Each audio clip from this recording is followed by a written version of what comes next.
तो वहीं भारत की G20 अध्यक्षता के तहत अंतर्राष्ट्रीय वित्तीय संरचना कार्य समूह की पहली बैठक कल से चंडीगढ़ से शुरू हुई।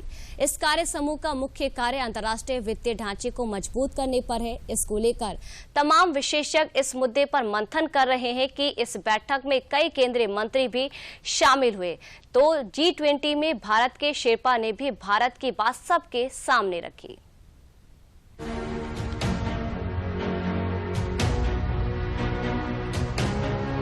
भारत की G20 अध्यक्षता के तहत अंतर्राष्ट्रीय वित्तीय संरचना कार्य समूह की पहली बैठक सोमवार को चंडीगढ़ में शुरू हुई।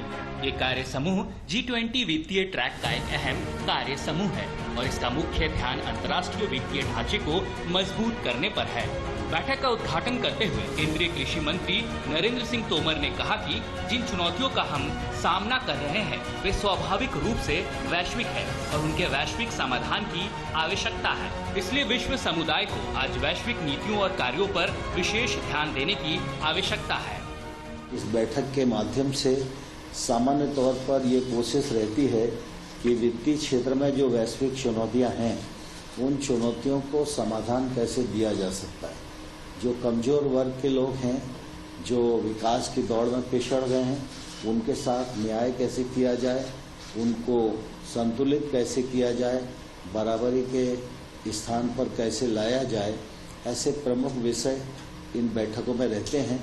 जो चुनौतियां वैश्विक हैं उनका निश्चित रूप से सामूहिक रूप से विचार विमर्श करके समाधान हो और वैश्विक ही निदान की नीति बने तो इससे पूरी दुनिया को फायदा होगा।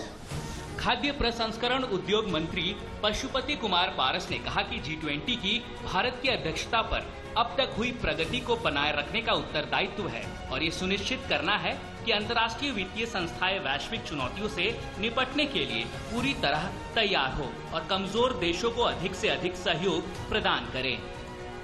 भारत की G20 अध्यक्षता का विषय वसुधैव कुटुंबकम या एक पृथ्वी एक परिवार एक भविष्य समान विकास और सभी के लिए साझा भविष्य के संदेश को रेखांकित करता है। भारत का प्रयास रचनात्मक बातचीत को सुविधाजनक बनाना, ज्ञान साझा करना। बात हुई। बैठक का उद्घाटन करते हुए भारत के G20 शेरपा अमिताभ कांत ने कहा कि G20 एक महत्वपूर्ण मंच है क्योंकि इसमें वैश्विक सकल घरेलू उत्पाद का 85% हिस्सा शामिल है।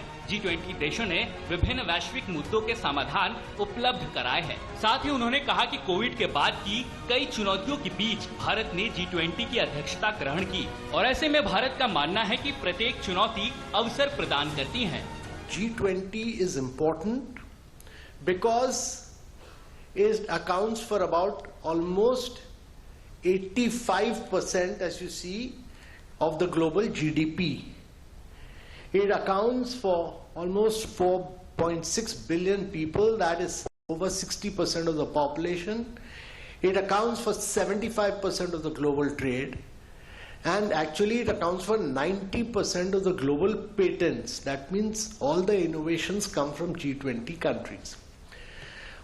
We call this G20, but actually it comprises of 19 countries plus the European Union. And European Union comprises of a lot of countries, so actually there are 43 countries represented in the G20.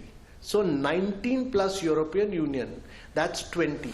2 दिवसीय model G20 शिखर बैठक में हिस्सा ले रहे विद्यार्थी G20 सदस्य देशों की भूमिका निभा रहे हैं और अलग अलग राजनीतिक और सामाजिक मुद्दों पर चर्चा कर रहे हैं।